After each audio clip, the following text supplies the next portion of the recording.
تیتر اول امشب: ترامپ میگوید مردم این انتخابات را به گفته او تقلبی میدانند و نمیپذیرند. سرنوشت نامعلوم یکی از جنجالی ترین انتخابات تاریخ آمریکا.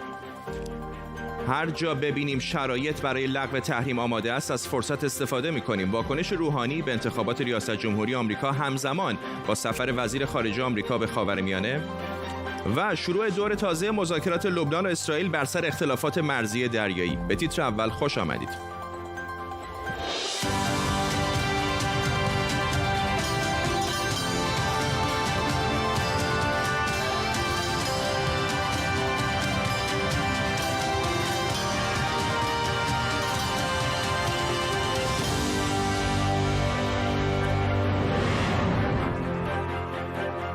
سلام به شما. در حالی که دونالد ترامپ خودش رو همچنان پیروز انتخابات میدونه، تیم بایدن آماده تصاحب قدرت. دعواهای حقوقی در چندین ایالت در جریانن، ولی در این مقطع احتمال تغییر شرایط به نفع ترامپ بسیار بعید به نظر میاد، هرچند هیچ چیز غیر ممکن نیست. شاید کلیشه به نظر بیاد، ولی زمان همه چیز رو مشخص خواهد کرد. کمتر از یک ماه دیگه ایالت‌ها باید نتیجه نهایی رو اعلام کنن و دادگاه‌ها هم باید در این فرصت کوتاه احکامشون رو صادر کنن. در طول برنامه گروهی از زبده‌ترین کارشناسان خبرنگاران ما رو همراهی میکنن. اول از همه بریم به واشنگتن دی سی. همکارم سمیرا قرایی از روبروی کاخ سفید با ماست با تازه ترین ها. سمیرا.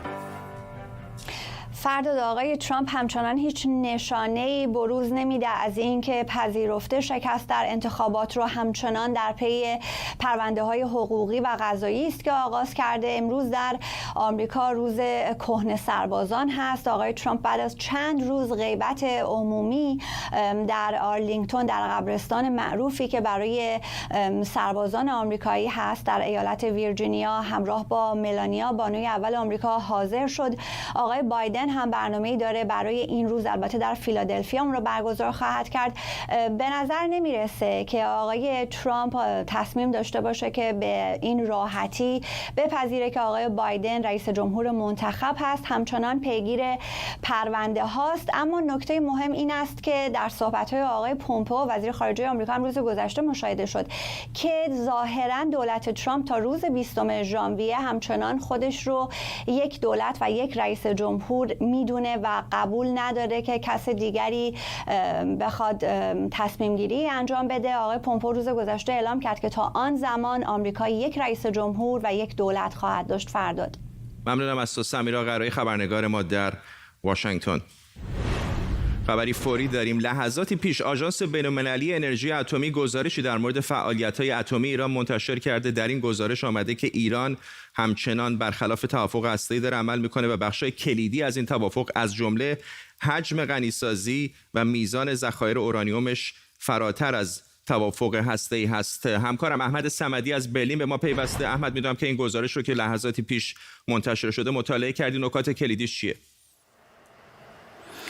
فرداد، خب بر اساس اطلاعاتی که الان منتشر کرده به نکات خیلی کلیدی همونطور که تو گفتی اشاره شده، از جمله این که حتی در یک مرکز زیرزمینی که در نطنز هست هم در اونجا جمهوری اسلامی ایران از در واقع سانتریفیوژ های نسل جدید استفاده کرده و در حالیه که طبق برجام باید در این مرکز از سانتریفیوژ های همون IR1 نسل اول استفاده می‌کرده و الان گزارش که منتشر شده علاوه بر که حالا افزایش ذخایر غنیسازی شده اورانیوم داره، اعلام شده که ایران 3 آبشار از سانتریفیوژ ها رو هم در این مرکز زیرزمینی که از نوع IR2M هستش اونها رو هم نصب کرده. البته بر اساس این گزارش محرمانه که الان اومده بیرون هنوز بهش گاز هگزافلوراید بهش تزریق نکرده که بخواد اورانیوم رو غنیسازی بکنه، اما این آبشارها نصب شده و اونطور که گفته میشه در واقع این بر اساس گزارش آژانس این که این نوع آبشارها رو در این نوع سانتریفیوژ ها رو اومدن و در این مرکز نصب کردن خلاف نقض برجام هست یا نقض توافقنامه هسته‌ای حساب میشه و خب حالا آژانس داره پیگیری میکنه که و باید منتظر باشیم که ببینیم گزارش‌های بعدی آژانس در این باره چه خواهد گفت. حالا فردا روز کاری خواهد بود و خب کارشناسان آژانس میتونن بیشتر اطلاعات بیشتری رو به ما بدن. ممنونم از تو احمد صمدی در برلین آلمان.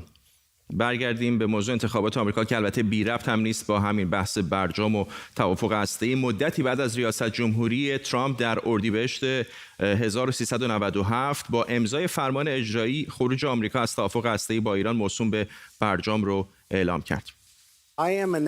من امروز اعلام می‌کنم که آمریکا از توافق هسته‌ای با ایران خارج می‌شود. تقریباً 2 سال پیش یعنی 14 آبان 1397 تحریم‌های آمریکا علیه حکومت ایران به عنوان فشار حداکثری شروع شد. دولت آمریکا میگفت این فشارها برای تغییر رفتار حکومت ایران و وادار کردنش برای اومدن پای میز مذاکره برای توافقی جدید شروع شده.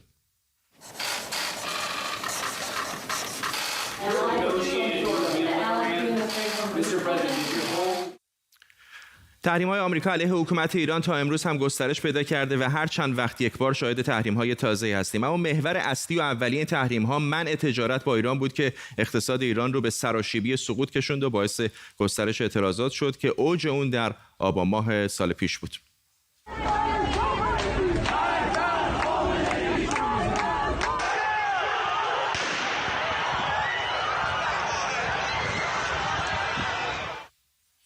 به این ترتیب دولت ایران از بخش مهمی از درآمدهای ناشی از صادرات به ویژه نفت محروم شد. در سال پیش درآمد نفتی ایران به کمتر از 10% سال قبلش رسید. امسال هم به نسبت سال قبل وضع بدتر بوده، ولی روحانی امیدواره که دولت آینده آمریکا تحریم‌ها رو لغو کنه.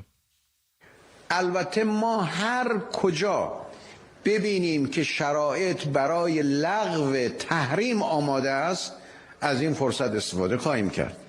هدف ما اینه تحریم ظالمانه لغو بشه. این یه دسته‌بندی کلی از تحریم‌های آمریکا علیه حکومت ایران در قالب‌های مختلف اقتصادی، تجاری، سیاسی، نظامی، علمی، حقوق بشری که شامل تحریم خرید نفت، بانک‌ها، سپاه پاسداران، نهادهای حکومتی، شرکت‌های دولتی و خصوصی و بسیاری موارد دیگه میشه. جیسون برودسکی، مدیر سیاستگذاری اتحاد علیه ایران هسته‌ای، درباره امکان بازگشت دولت بایدن به برجام به تیتر اول چنین گفت: به نظرم 3 تا راهکار در برابر بایدن وجود داره. یکی اینکه خیلی زود به برجام برگردن. در این صورت روحانی میتونه از زمان باقی موندهش حداکثر استفاده رو بکنه. ولی این راهکار اینو در نظر نمیگیره که تصمیم گیرنده در مورد مذاکره با آمریکا خامنه‌ایه، نه روحانی. دوم اینکه به تدریج در برابر اقدامات مثبت ایران بخشی از تحریم‌ها را بردارن تا ایران به تعهدات برجامیش برگرده. و سومین رویکرد میتونه این باشه که آمریکا صبر کنه و ببینه با توجه به فشاری که تحریم‌ها روی حکومت ایران گذاشته چه کار دیگه‌ای میشه کرد تا به توافق بهتری منجر بشه. سال گذشته حدود 1500 نفر در اعتراضات علیه رژیم کشته شدند. اگه دولت بایدن موضوع حقوق بشر را نادیده بگیره، مردم ایران فکر می‌کنند که داره به رژیم پاداش میده. در نتیجه کم کردن تحریم‌ها پیام غلطی را به مردم ایران میده که علیه رهبری حکومت تظاهرات می‌کنند. بردیا گرشاسفی همکارم اینجا در استودیو با ماست. بردی، برگردیم به موضوع اختلافات آقای ترامپ و تیم بایدن بر سر انتخابات ریاست جمهوری آمریکا. اگه بخوای یک گلچینی بکنی از دلایل اصلی که اونها معتقدن در انتخابات تقلب شده یا تخلف صورت گرفته، چیا هستن؟ فرداد، حول 4 محور دور میزنه اکثر اعتراضات. اولیش مشارکت بالای مردم در بعضی از ایالت‌های تعیین کننده است. این رو باید حواستون باشه که فقط بعضی از ایالت‌ها رو مد نظرشون هست. و دومی موضوع مسئله آرای به مراتب بیشتری که بایدن در همین ایالت‌ها نسبت به اوباما در سال 2012 آورده که این رو ناممکن میدونن و عجیب در واقع. مورد سوم یا محور سوم مسئلهشون یه پدیده‌ایه که بهش میگن فقط بایدن، یعنی برگه‌های آرایی که در این ایالت‌ها بوده به طرز عجیبی تعداد برگه‌هایی که فقط اسم بایدن روش نوشته شده ولی به نامزدهای حزب دموکرات برای سنا و مجلس نمایندگان رأی ندادن زیاده. و چهارمین و آخریش هم مسئله تغییر ناگهانی قوانین در برخی از این ایالت‌ها به ویژه پنسیلوانیا و سهل‌انگاری که توی تعیین صحت برگه‌ها انجام داده. اینها 4 محور کلی اعتراضات قانونیه که تیم حقوقی ترامپ داره. در چند روز گذشته هم اشاره کردیم در واقع یک سونامی هست از شکایت‌های مختلف در ایالت‌های مختلف، بعضیاشون به نتایجی رسیده، بعضیا نرسیده. اونایی که مهمتره و پررنگتره و امید بیشتری برای کارزار آقای ترامپ داره کدوم است؟ به نظر میرسه که بیشترین و مهمترین اعتراض مسئله روی موضوع تغییر قوانین در پنسیلوانیا است. به خاطر اینکه موضوع ماهویه و مغایرت تغییر این قوانین با قوانین ایالتی و قانون اساسی آمریکا. این مسئله که اگر حالا میدونید که به چه ترتیب شده، در شب انتخابات یعنی در روز انتخابات وزیر ایالتی پنسیلوانیا تصمیم میگیره که عوض کنه قوانین رو که راحت‌تر مردم بتونن رأی بدن و دیرتر و بعد از روز انتخابات بتونن برگه‌های پستی رو دریافت بکنن. این درخواست رو نزد قانونگذاران میبره، در خود ایالت رد میکنن، نزد دیوان عالی خود ایالت میبره و قاضی دیوان ایالت تایید میکنه و دیوان عالی کشور آمریکا این رأی قاضی دیوان عالی ایالت رو غیر قانونی میدونه و به همین دلیل ممکنه آرایی که در پنسیلوانیا به نفع بایدن دادن احتمال داره، ما نمیدونیم. فعلا قرار شده اونها رو کنار بذارن و اگر شمرده نشن به نظر میرسه که ممکنه نتیجه پنسیلوانیا تغییر بکنه. امید تیم ترامپ اینه در واقع. ممنونم از تو بردیا گرشاسپی با توضیح مفصل اینجا در استودیو با ما. چهارمین دوره مذاکرات لبنان و اسرائیل با میانجیگری آمریکا درباره محدوده دریایی و اختلافات مرزی دو کشور امروز ادامه پیدا کرد. این دو کشور سالهاست که درباره مرزهای آبی خودشون در دریای مدیترانه اختلاف دارن که حالا در اونها منابع گازی هم کشف شده و اسرائیل علیرغم اعتراض لبنان به استخراج گاز از این منابع مشغوله. بابک اسحاقی خبرنگار ما از اورشلیم با ماست. بابک، از جزئیات این مذاکرات بهمون بگو. بله فرداد، دور سوم گفتگوهای اسرائیل و لبنان برای تعیین مرزهای آبی بین دو کشور امروز در حومه روستای ناقوره در جنوب لبنان در مقر سازمان ملل در حالی برگزار شد که قبل از این در رسانه‌های اسرائیل گزارش رسیده بود که این گفتگوها تقریباً با شکست روبرو شده و ممکنه که ادامه پیدا نکنه. اما برخلاف این صحبت‌های رسانه‌ها، امروز سازمان ملل و همچنین ایالات متحده اعلام کردند که این گفتگوهای امروز سازنده بوده و ادامه خواهد داشت و بالاخره به نتیجه خواهد رسید. اما آنچه که بیشتر از هر چیز امروز در رابطه با این گفتگوها حاشیه ساز شد، سخنان برادر سعد حریری نخست وزیر لبنان بود که به شدت به حزب الله لبنان حمله کرد و گفتش که با برادرش در رابطه با گفتگو با حزب الله لبنان برای تعیین دولت مخالف هستش و ابراز کرد که اگر حزب الله اجازه میداد که مرزهای خاکی لبنان و اسرائیل هم تعیین بشه، لبنان میتونست که با اسرائیل به زودی به توافق صلح برسه. بابک اسحاقی در اورشلیم، ممنونم از تو.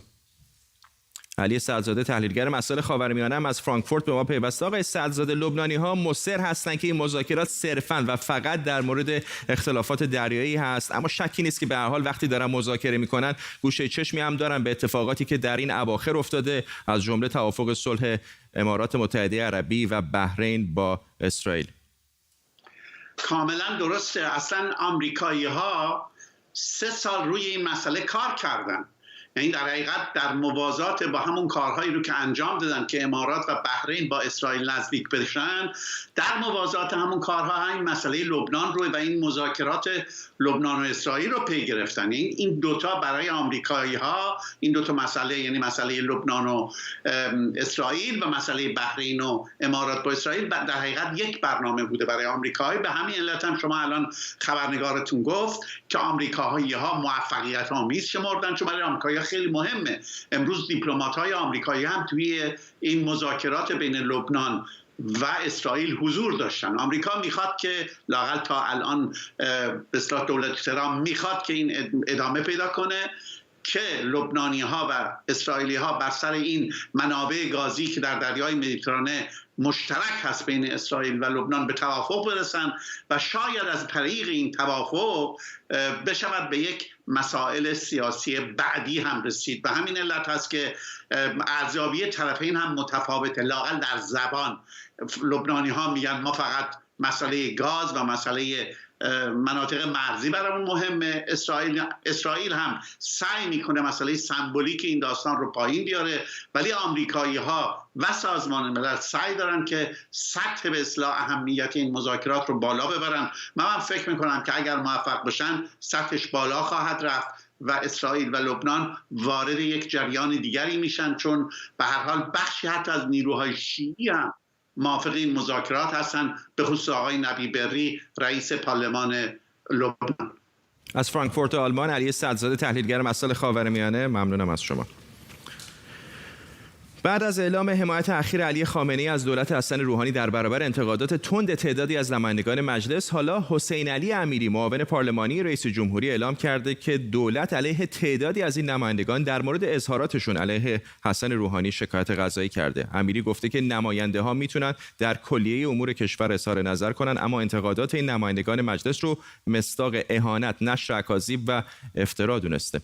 احسان مهرابی، روزنامه‌نگار از برلین آلمان. با مساق مهرابی، مگه نمایندگان مجلس دست کم روی کاغذ نباید مسئولیت داشته باشن؟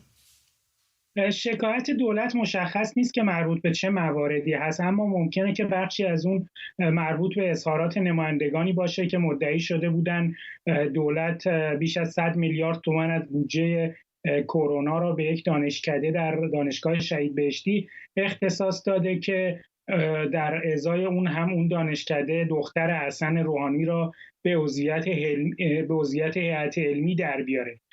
بخشی از شکایت ها ممکنه مربوط به اظهار نظر نمایندگانی باشه که به دولت حمله کرده بودن، از جمله آقای ذوالنور که خواستار استیضاح و اعدام آقای روحانی شده بود، یا برخی از دیگر نمایندگان از جمله اردشیر مطهری که سخنانی را علیه آقای روحانی بیان کرده بودند.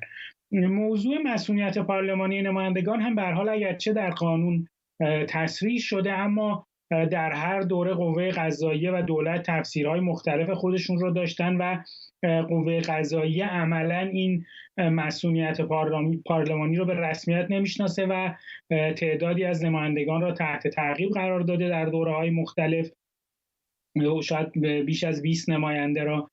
دولت هم به هر حال گهگاهی از نمایندگان مجلس شکایت کرده که خب اون هم با توجه به گرایش‌های سیاسی نمایندگان وضعیت متفاوتی را داره و الان به هر حال چون این نمایندگان اصولگرا هستن، مشخص نیست که قوه قضاییه در این موضوع با دولت هم نظر باشه و بخواد اونها را تحت تعقیب قرار بده. اما به هر حال این نوع شکایت دولت یک نوع مانور سیاسی یا هشدار به دیگر نمایندگان هم میتونه باشه.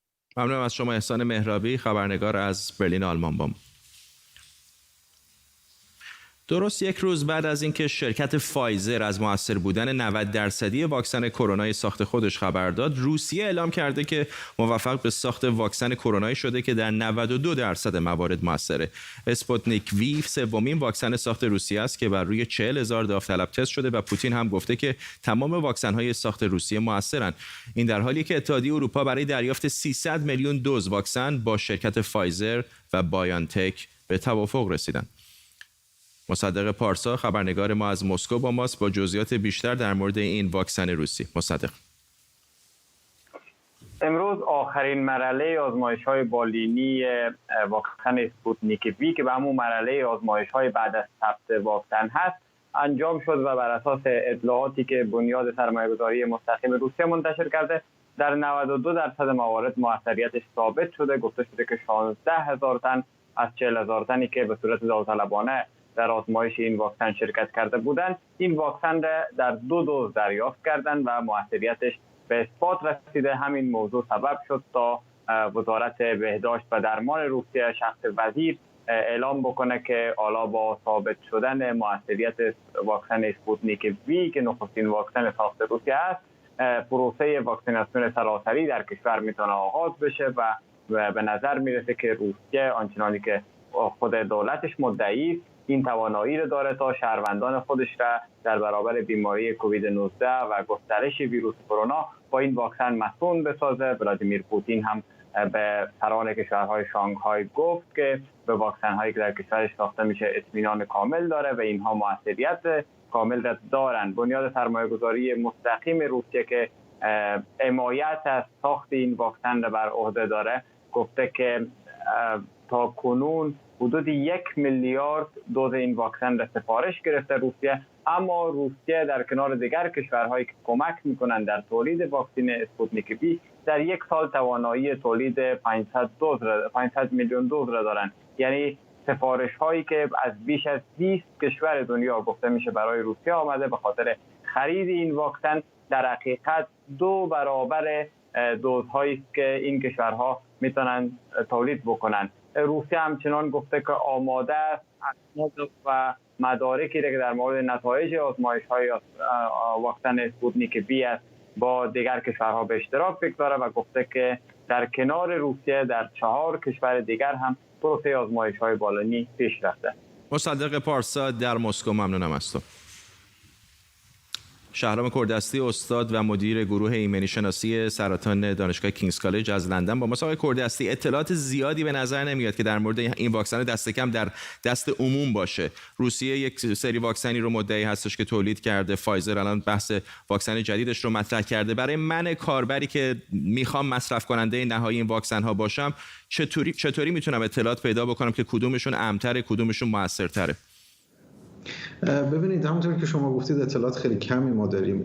اشکالی که در مورد واکسن ساخت روسیه هست اینه که از بیشتر واکسن ها، اگر شما چک بکنید سازمان بهداشت جهانی وبسایتش رو، نزدیک 47 نوع واکسن حداقل در فاز 2 یا 3 ترایال هستن و در دنیا داره تست میشه. واکسن فایزر یکی از اولین ها بود که نتایج اولیه‌اش رو چاپ کرد. اشکالی که وجود داره متاسفانه در مورد واکسن کرونا، اتفاقی که افتاده واکسن کووید خیلی سیاسی شده. یعنی از روز اول به صورت یه اقدام حیثیتی و سیاسی در اومده بین کشورها و این احساس وجود داره که کشورها سعی میکنن بعضی وقتا اون روش‌های علمی لازم رو برای تست دقیق این واکسن‌ها دور بزنن. چه واکسن فایزر چه واکسن روسیه، هنوز مقاله‌ای که باید به طور کامل اینها بررسی بشن به وسیله دانشمندای بی‌طرف و چاپ بشه در مجلات معتبر پزشکی هنوز چاپ نشده. اما اطلاعاتی که ما از واکسن فایزر داریم بسیار بیشتر و با دیتیل بیشتری هست، با جزئیات بیشتری هست و اعتماد بیشتری میشه بهش کرد.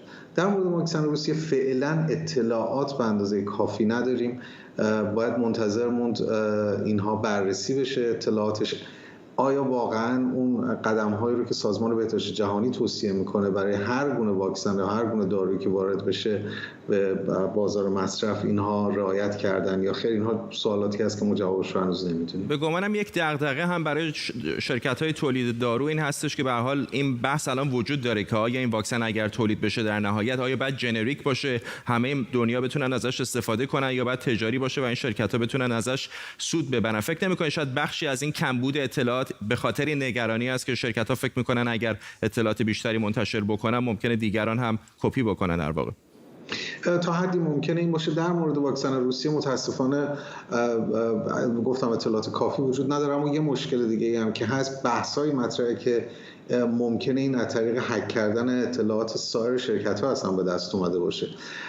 اما این روش‌های خیلی پیچیده‌ای به اون شکل نیستن. اینا چیزایی هستن که مثلا در مورد درمان سرطان سالها هست که ما داریم استفاده می‌کنیم و اینها روش‌های شناخته شده هستن. استفاده در این گونه برای این جور واکسن و برای یک بیماری عفونی هست که خیلی جدیده. بنابراین جنبه‌های تکنیکی اون یه مسئله است و البته خب مسائل تجاری هم مطرحه.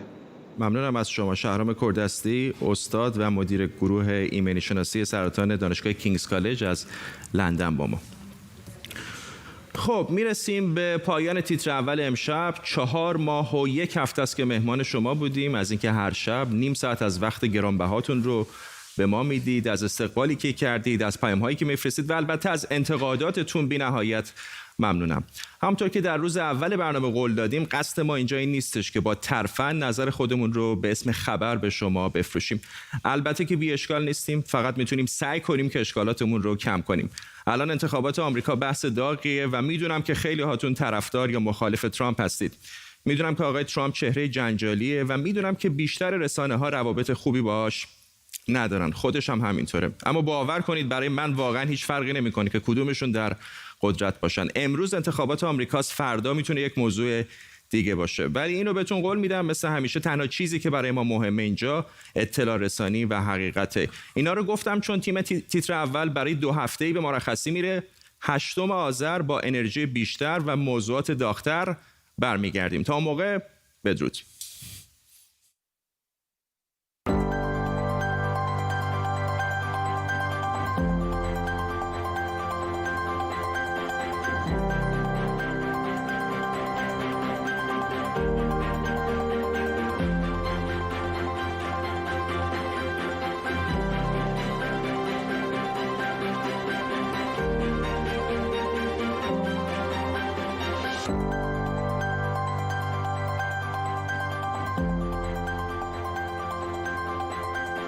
شما.